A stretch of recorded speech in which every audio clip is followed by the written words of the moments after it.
नमस्कार, CSK news में आपका स्वागत है। तो दोस्तों, अगले माह तक S-400 मिसाइल सिस्टम तैनात कर देगा भारत। पाकिस्तान, चाइना नहीं उठा सकेंगे आंख। भारत की बड़ी तैयारी युद्ध के बीच। रशिया यूक्रेन युद्ध के बीच भारत ने मार ली बाजी।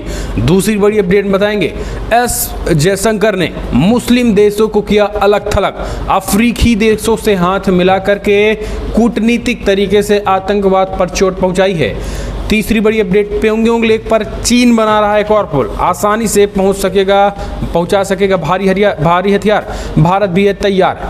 चौथी बड़ी अपडेट, भारत फिर से काबुल में दूतावास खोलने पर विचार कर रहा है, लेकिन तालिबानी शासन को नहीं मिलेगी मान्यता, जिससे फिर से तिल मिलाए हैं तालिबानी, वो हम आपको बताएंगे।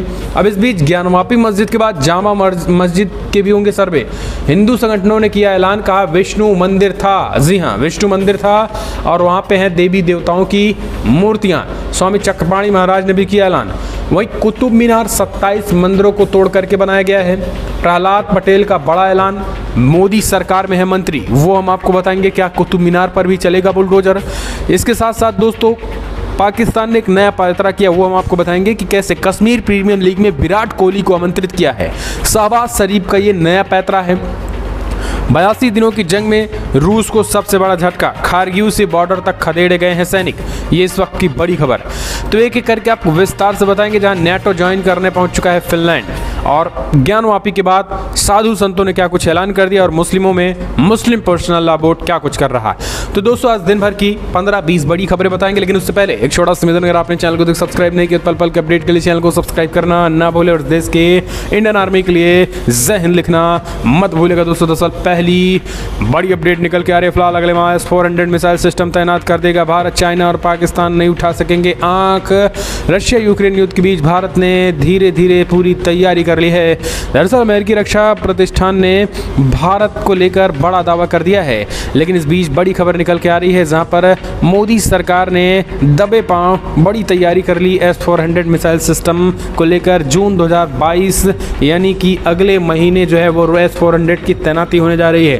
पूरा प्रोसेस जो है वो पूरा हो चुका है, ताकि वो पाकिस्तान और चाइना को किसी भी खतरे से बचा भी जा सके, और भारत को एक ताकत के रूप में, भारत अपनी ताकत के रूप में भी दिखा सके।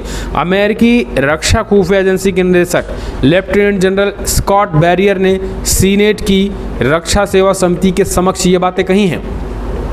उन्होंने कहा है कि भारत को रूस ने पिछले साल दिसंबर में S-400 मिसाइल प्रणाली की आपूर्ति शुरू कर दी थी। हाल ही में अमेरिकी संसद की इस समिति की बैठक हुई थी। बैरियर ने कहा है कि भारतीय सेना ने अपने देश की सीमाओं को सुरक्षा मजबूत रखने और अपनी आक्रामकता और रक्षात्मक साइबर क्षमताओं को बढ़ाने के लिए उन्नत रक्षा प्रणाली को भी पूरी तरीके से खरीदने की मांग की थी, जो कि अब जल्द ही तैनात किया जाने वाला है। एक और अपडेट, आतंकवाद से निपटने के लिए खतरे से अफ्रीकी देशों के हाथ मिला जा रहे हैं भारत। एस जयशंकर ने बनाई नई रणनीति। विदेश जयशंकर ने स्पष्ट तरीके से तैयार की है। आतंकवाद के खिलाफ भारत वैश्विक स्तर पर आवाज़ बुलंद करने के लिए, साथ ही अब इससे निपटने की रणनीति पे काम कर रहा है। आपको बता दें, भारत समेत अफ्रीका और अन्य देशों में भी आतंकवाद का लगातार खतरा बढ़ता जा रहा है। ऐसे में भारत अब अफ्रीकी देशों के साथ आतंकवाद से निपटने का न केवल काम करेगा, बल्कि मुस्लिम देशों और चाइना को करारा झटका देगा। दरअसल आपको बता दें, अफ्रीकी देशों में भारी भरकम निवेश के साथ चाइना की ये पॉलिसी थी कि हम धीरे धीरे अफ्रीकी देशों को अपने अंडर में कर लेंगे, क्योंकि वहाँ भुखमरी के कगार रहते हैं और पैसे की तंगी होती है। लेकिन इतना ही नहीं, मुस्लिम देशों ने भी पूरी तरीके से ये तैयारियाँ की थी, और मुस्लिम देश जो भी दोस्तों, मुस्लिम देश भी जो है वो पूरी तरीके से हम कह सकते हैं कि उनकी भी नज़र अफ्रीकी देशों में थी, और ख़ास करके आतंकवाद के जरिए हड़पना था। लेकिन अब भारत उन अफ्रीकी देशों में घुसकर न केवल स्ट्राइक करेगा मुस्लिम देशों पर और उन आतंकवाद पर, बल्कि चाइना को भी बड़ा झटका देने की तैयारी कर रहा है। और यही कारण है कि अफ्रीकी देशों पर नज़र जो है भारत के विदेश मंत्री एस जयशंकर ने पूरी तरीके से बना ली है। इतना ही नहीं, आपको बता दें, अफ्रीकी देशों के रक्षा और समुद्री सुरक्षा के क्षेत्र में बड़े पैमाने पर काम करने की भी तत्परता जो है उन्होंने विदेश मंत्री ने जताई है। एस जयशंकर ने ये बात पूर्व राजदूत राजीव भाटिया की पुस्तक इंडिया अफ्रीका रिलेशंस के में आयोजित एक कार्यक्रम में उन्होंने बात बताई है। उन्होंने कहा कि अफ्रीकी देशों को एक तरीके से उनके साथ रहना बहुत ज़रूरी है। और यही कारण है कि इससे कूटनीतिक झटका न केवल चाइना को लगेगा बल्कि मुस्लिम देश भी अलग थलग होंगे। एक और अपडेट लेते हैं। भारत की तैयारियों को देखते हुए डरा चाइना, बना रहा है पुल, आसानी से पहुंचा सकेगा भारी हथियार। दरअसल आपको बता दें, भारत और चाइना के बीच बॉर्डर गतिरोध 2 साल से अधिक से बना हुआ है। इसी बीच प्योंगयांग लेक की एक और पुल बना रहा है चाइना, जो भारी हथियारों को ले जाने में सक्षम होगा। द प्रिंट ने सूत्रों के हवाले से बताया है कि पहले पुल का निर्माण 2021 के आखिरी में शुरू हुआ था। पिछले महीने उस पुल का काम जो है वो ख़त्म कर दिया गया था। और यही कारण है कि अब ये बड़ी खबर निकल के आ रही है कि पुल का निर्माण भले ही ख़त्म किया जा रहा हो, लेकिन चाइना जो है काम ख़त्म करके तैयारी कर लिया है। और अब इससे क्या होगा कि भारी भरकम जो हथियार है वो लाया जा सकेगा। और कहीं ना कहीं एक तरीके से ये इससे एक झटका देने की तैयारी भारत को है। हालांकि आपको बता दें, भारत भी इंफ्रास्ट्रक्चर के मामले में तेज़ी के साथ विकास कर रहा है और इससे करारा झटका लगेगा। एक और अपडेट लेते हैं। भारत फिर से काबुल में दूतावास खोलने का तो ऐलान कर दिया है, लेकिन अब तालिबान शासन को नहीं मिलेगी मान्यता। आपको बता दें, अफगानिस्तान में पिछले साल तालिबान की सत्ता पर कब्जा के जमाने के दौरान भारत समेत ज़्यादातर देशों ने अपने दूतावास यानी एम्बेसी बंद कर दिया, अपने कर्मचारियों को वापस बुला लिया था। लेकिन अब सूत्रों का कहना है कि भारत जल्द अफगानिस्तान में अपना दूतावास खोलने जा रहा है। लेकिन आपको बता दें, शीर्ष स्तर के राजनयिक प्रतिनिधित्व के बिना ही दूतावास खोलेगा। वहीं आपको बता दें, इंडियन एक्सप्रेस का कहना है कि सुरक्षा अधिकारियों की एक टीम ने फरवरी में ज़मीनी स्थिति का आकलन करने के लिए राजधानी काबुल के लिए उड़ान भरी थी। मामले से जुड़े सूत्रों ने कहा है कि फिर से दूतावास खोलने की योजना में वरिष्ठ स्तर पर राजनयिकों को भेजना शामिल नहीं था। इतना ही नहीं, तालिबान को भी इतनी जल्दी मान्यता नहीं मिलेगी। तालिबान की एक्टिविटी भारत के अनुकूल होगी तभी उनको मान्यता मिलेगी। एक और अपडेट, पार्टी के नियमों को तोड़ तीसरी बार सत्ता में आएगा शी जिनपिंग। सीसीपी के रिटायर्ड नेताओं को चुप रहने के भी दिया आदेश। चीनी राष्ट्रपति शी जिनपिंग तीसरी बार सत्ता में आने के लिए तैयार है। वहीं ये वजह है कि उनकी पार्टी सभी रिटायर हो चुके बुजुर्ग सदस्यों ने कहा है किसी भी तरीके की नकारात्मक राजनीतिक टिप्पणी न करें। इतना ही नहीं, आपको बता दें, शी जिनपिंग ने स्पष्ट तरीके से पूरे सत्ता में काबिज करने के लिए और देश दुनिया में यानी हम कह सकते हैं कि पूरे चाइना में एक छत्र राज करने की तैयारी कर चुका है। और दमनकारी जो आवाज़ें हैं उनको दमनकारी नीतियों के तहत बंद किया जा रहा है। और तमाम जो पूर्व सीसीपी के लीडर्स थे उनके स्पष्ट निर्देश दे दिए गए हैं कि आप अगर आवाज़ उठाएंगे, आप अगर नेता बनने की कोशिश करेंगे तो आपका वही हाल होगा जो आपके इससे पहले पुराने नेताओं का हो चुका है। एक तरीके से डिक्टेटरशिप की तैयारी में है और तीसरी बार सत्ता में आने की कोशिश कर रहा है।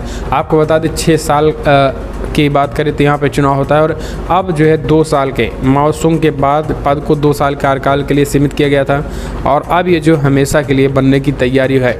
हम चलते हैं, एक और अगली खबर निकल के आ रही है दोस्तों। Big breaking, Kashmir premier league में विराट कोहली को आमंत्रित करेगा पाकिस्तान। शहबाज शरीफ का नया पैंतरा।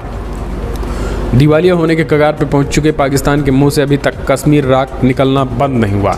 पाकिस्तान की हालात ऐसी हो चुकी है कि उसके पास न घर चलाने के लिए पैसे हैं, न घर चलाने के लिए अब कर्ज भी चुकाने के लिए हैं। ऊपर से देश महंगाई ऐसी है कि लोगों के पेट भरने के लिए भी दिन रात नाक रगड़ना पड़ रहा है। लेकिन कश्मीर एक ऐसा मुद्दा है जो मुद्दा देकर पूरे पाकिस्तान की पेट भी भरा जा सकता है और पूरे पाकिस्तान की बेरोजगारी भी खत्म की जा सकती है। जी हाँ, कश्मीर मुद्दा लेकर चाहे इमरान खान की सरकार हो या शहबाज शरीफ, कश्मीर मुद्दा कहते ही और मोदी का नाम लेते ही पाकिस्तानी जो है वो पूरी तरीके से उनका भूख प्यास सब खत्म हो जाता है और उनको लगता है कि बस हमारी सरकार सबसे अच्छा काम कर रही है। यही कारण है कि अब कश्मीर प्रीमियर लीग में विराट कोहली को आमंत्रित करके ये दिखाना चाहता है पाकिस्तान कि कश्मीर के मुद्दे पे हम अभी भी ठीक है और भारत को चोट देने की तैयारी। अब देखने की बात होती है कि कश्मीर प्रीमियर लीग में विराट कोहली जाते हैं या फिर नहीं।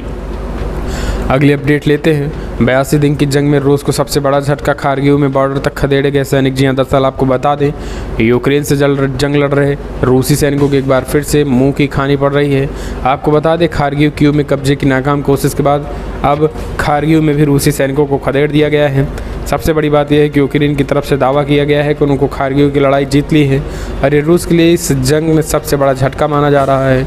यूक्रेन का दावा है कि पिछले कुछ दिनों में अब जब खारगिव में बमबारी भी नहीं हो रही है।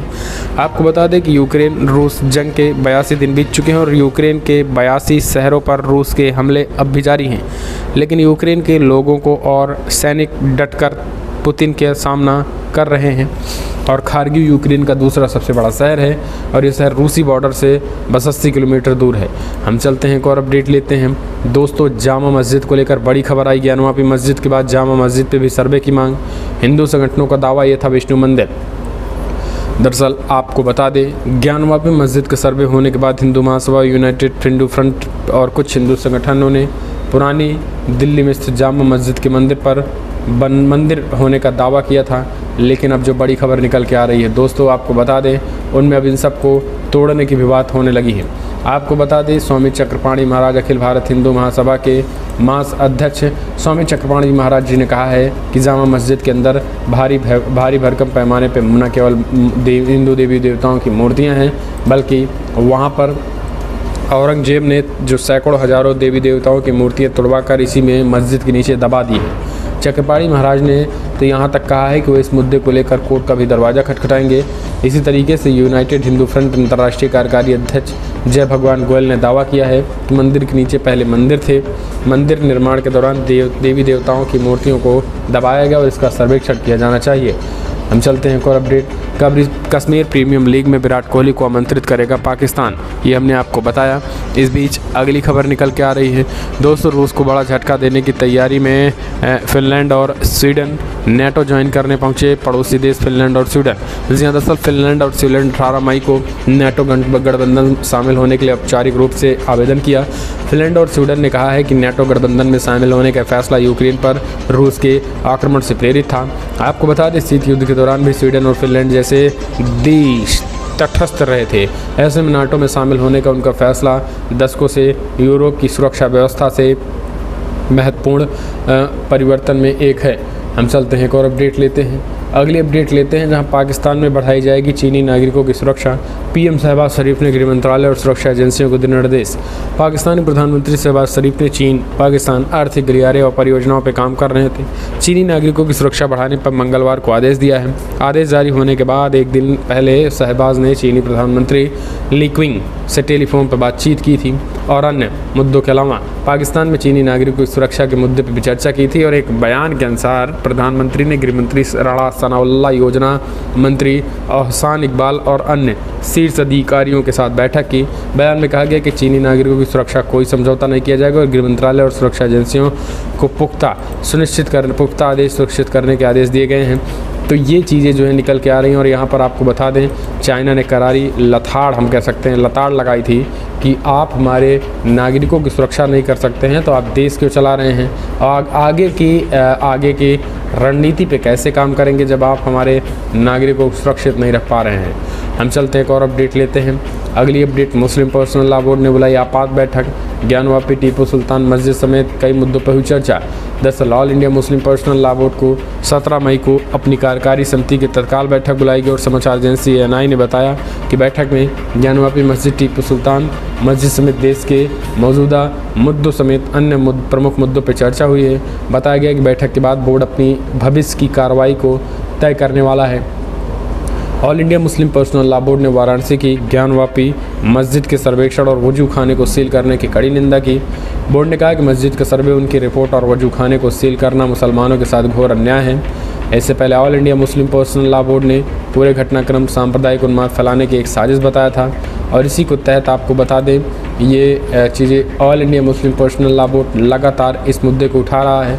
हम चलते हैं एक और अपडेट लेते हैं। अगली खबर निकल के आ रही है दोस्तों, जहाँ बिग ब्रेकिंग, अब बड़ी खबर निकल के आ रही है जहाँ मंदिर तोड़ा, खजाना लूटकर हिला नहीं सके शिवलिंग, शिव महापुराण में छिपा है राज। जी हाँ, दरअसल मुगलकालीन सभी इतिहासकारों ने लिखा है कि काशी के प्रधान शिवालय को ध्वंस करने के बाद आक्रांताओं ने बेशकीमती पत्थर जैसे दिखने वाले शिवलिंग को अपने साथ ले जाने की कोशिश की। तमाम कोशिशों के बाद भी उस शिवलिंग को उनके मूल स्थान से हिला नहीं सके। अंततः शिवलिंग छोड़ दिया और सारा खजाना लेकर चले गए।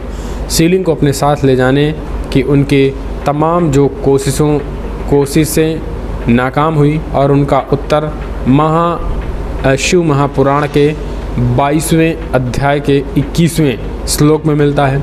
ये खुलासा इन दिनों पुराणों का विशेष अध्ययन कर रहे VHU में इतिहास विभाग के प्रोफेसर भारद्वाज ने किया।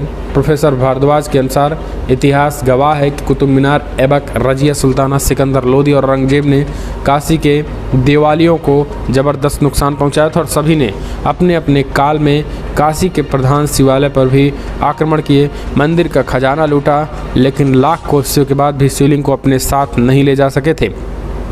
तो दोस्तों अब आप समझिए, और ये चीज़ें जो अपने पुराणों में भी मिलती है और यही कारण है कि आज वो शिवलिंग बचा रहा। बाकी मूर्तियाँ वहाँ से गायब कर दी गई हैं, लेकिन वो शिवलिंग जो है अभी जस का तस ठीक उसी तरीके से अभी भी बना हुआ है। फिलहाल दोस्तों देश भर में मथुरा हो, काशी हो, ज्ञानवापी हो, कुतुब मीनार हो, ताजमहल हो, जहाँ जहाँ ये चीज़ें बनी हैं उन सब कहीं न कहीं मंदिरों को तोड़ करके बनाया गया है। ये दोस्तों कोई और नहीं, अभी हमने आपको बताया, अब अगली अपडेट बता दें आपको। कुतुब मीनार की बात करें तो प्रहलाद पटेल जो कि बीजेपी में संस्कृत मंत्री हैं, उन्होंने कहा है कि कुतुब मीनार को 27 हिंदू मंदिरों को तोड़ करके कुतुब मीनार बनाया गया है। ये उन्होंने कहा कि मैं अपनी तरफ से नहीं, बल्कि ये जिन्होंने तोड़ा था उन्होंने ही उर्दू में ये चीज़ें लिख कर गए हैं, यानी वो लिख कर गए हैं, उर्दू में लिख कर गए हैं, उसी को हमने हिंदी और इंग्लिश में ट्रांसलेट करवा कर बाकायदा कुतुब मीनार में ASI के द्वारा लगवा भी दिया है। तो वो चीज़ें लगी भी हुई हैं, ये उनका कहना है। फिलहाल अब आप कमेंट के माध्यम से अपने सुझाव देना ना भूलें। दोस्तों आपको क्या लग रहा है कि अगर देश में सुधार होनी चाहिए, जो मंदिर